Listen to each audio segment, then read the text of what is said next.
I think a big part of the Scandinavian sense of humor is because their language is so funny to listen to and to say, right? We were in Iceland a couple of years ago, rented a car, put the directions in on Waze every time we wanted to go somewhere, and we'd be on the highway and Waze would say, in 1 mile, take the Skarnastronen exit.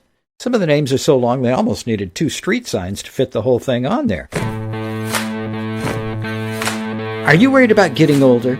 If you're like me, you want to get old, but you don't want to be old. Know what I mean?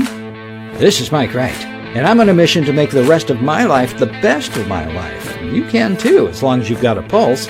Are you up for it? Then welcome to Winning Your Fourth Quarter.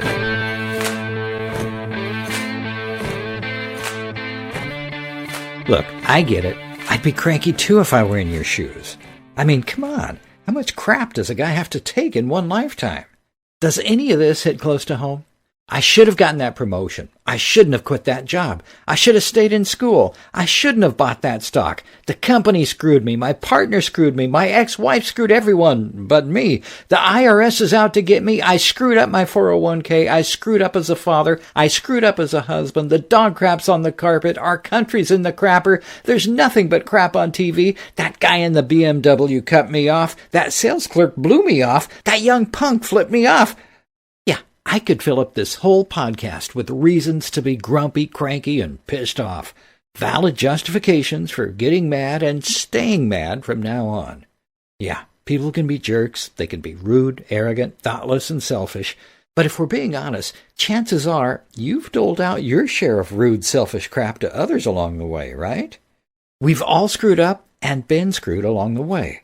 Everything from small hiccups and minor missteps to those huge, ugly, drunken, raving, maniacal, what the hell did I just do catastrophes. We've been let down, heartbroken, ignored, screwed over, and disappointed. You don't get to be our age without having some shit thrown at you along the way. Life sucks, and then you die. It just ain't fair. Yeah, we old guys have plenty of reasons to get cranky, grumpy, and pissed off, and to stay that way from now on. But how's that working out for us so far? Now, you don't need to tell me. It's not. And that pisses you off even more, right?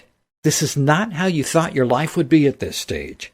You worked hard, you kept your nose to the grindstone, and you did all the right things, aside from the occasional screw-up along the way.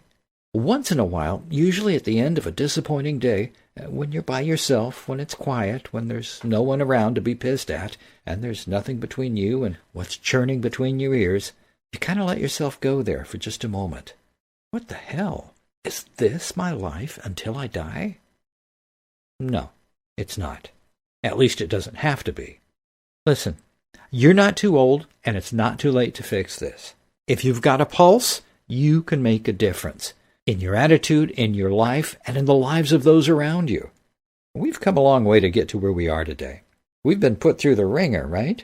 But how the rest of our days play out, whether it's another week or another 10, 20, 30 years, it's up to us. Yeah, it can be good, even great. Hell, it could be a blast. It's going to take some changes, though. A few small ones. I know, I hate change too.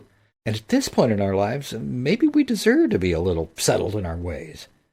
But if what's going on for you now isn't cutting it for you, if you'd like to laugh and love and live and be that older person in the family or the neighborhood that others love to be around, you've got this. You can do it. This is easy stuff. Remember, it's never too late. Here's a quote from Winston Churchill. He wrote, "Sometimes when fortune scowls most spitefully, she is preparing her most dazzling gifts." Yeah, let's get ourselves ready for some gifts, okay? I'll be right back.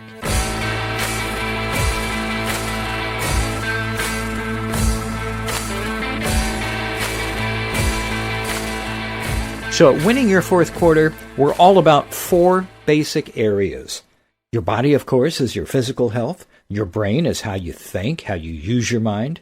Your heart is your attitude, your love for one another, how you take things, how you respond to things. And your hands? Well, that's what you're doing for others, what you're doing for the community, what you're doing for your church, how you volunteer your time, how you give your money to others. And the tip today is going to address all 4 of those, your body, your brain, your heart, and your hands. Are you ready? Before I do that, I have to read the disclaimer. Otherwise, the government will come at me and do ugly things. This information is intended for informational, educational, and entertainment only, not for medical purposes. This information is not a substitute for any treatment or advice that may have been prescribed by your doctor. Be sure to seek your doctor's advice before making any decisions regarding your health. The guidance shared is designed to encourage you to make wise decisions concerning your health and well-being. It is not intended as a substitute for professional advice. This author or the publishers are not responsible for any loss, damage, or injury to any person or entity caused directly or indirectly by the information in this podcast. Don't take my word for anything. I'm just a guy on the internet. You're encouraged to ask questions, seek professional opinions, and do your own research. Okay. I want to talk about 2 studies today regarding laughing. Yeah, laughing's good for you.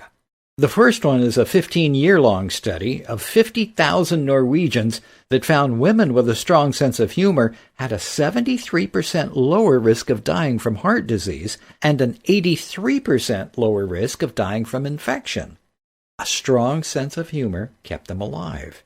Now, men who scored high on the humor experience had similar benefits, and they also had a significantly higher percent chance of getting laid. Yeah, sense of humor gets you some action. And that's almost as important as avoiding heart disease or infection, right? That same study of Norwegians showed that people with a sense of humor, on average, lived 8 years longer. I think a big part of the Scandinavian sense of humor is because their language is so funny to listen to and to say, right? We were in Iceland a couple of years ago, rented a car, put the directions in on Waze every time we wanted to go somewhere, and we'd be on the highway and Waze would say, in 500 feet, turn left at Snaffalessinus, or in 1 mile, take the Skardarstronen exit. What? Some of the names are so long they almost needed 2 street signs to fit the whole thing on there. So that's a part of their fun, I think. They have a good time with their language. In another study at Loma Linda University in Southern California, normal, healthy, older adults watched a funny video for 20 minutes, and they had a control group that just sat there for 20 minutes watching nothing. Now, afterward, they performed some memory tests, and they took saliva samples for stress hormone testing from each of the groups. Yeah, you guessed it. Those people that watched the funny video for 20 minutes, they scored better on their short-term memory tests, according to researchers. And when they tested the saliva levels, they found that the hormone cortisol had decreased in the group that watched the funny 20-minute videos. Now, according to Dr. Lee Burke, a co-author of the study, he said humor reduces stress hormones, lowers your blood pressure, and increases your mood state. And Burke said that laughter increases endorphins, sending dopamine to the brain, giving your brain a sense of pleasure and reward. That makes your immune system work better and changes brainwave activity that pumps up your memory and recall. So that's the tip today. Put on a happy face.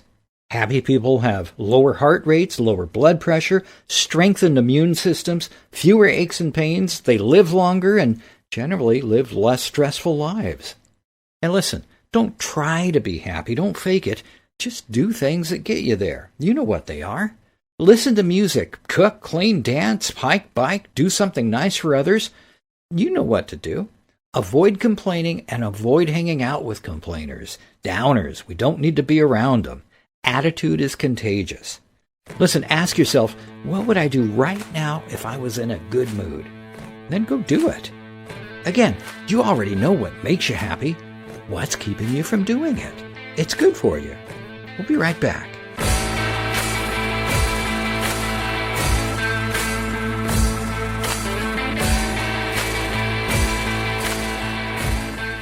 Now, I know you've heard the saying that when life throws you lemons, make lemonade. I prefer just to cut them up and use them in margaritas. Stuff happens, right? But your comeback is always going to be stronger than the setback.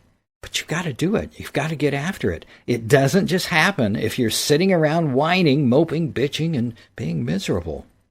Listen, take a few minutes today and do some daydreaming. If you could wave a magic wand and create it, what would your ideal life look like? Where would you be?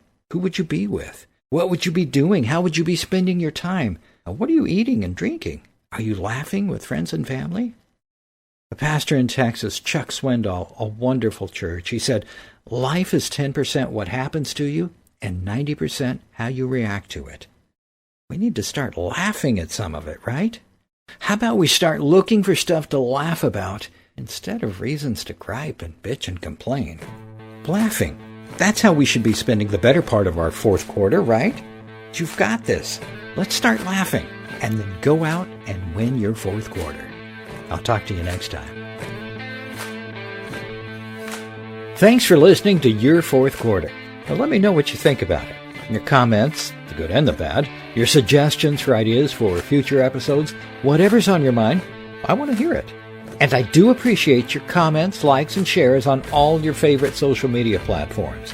Now, when you leave a review, you'll be entered to win a signed copy of my #1 best-selling book, 101 Secrets for Living to be 247. Actual results may vary. Also, make sure to sign up for the new episode alerts to keep you in the loop about your fourth quarter. I promise I won't spam you with junk or share your info with somebody else that's going to spam you. Thank you for telling your friends about us, and thank you for checking out and doing business with our sponsors. Until we talk again next time, remember, you're alive, so keep on living. You are going to win this game of life in your fourth quarter.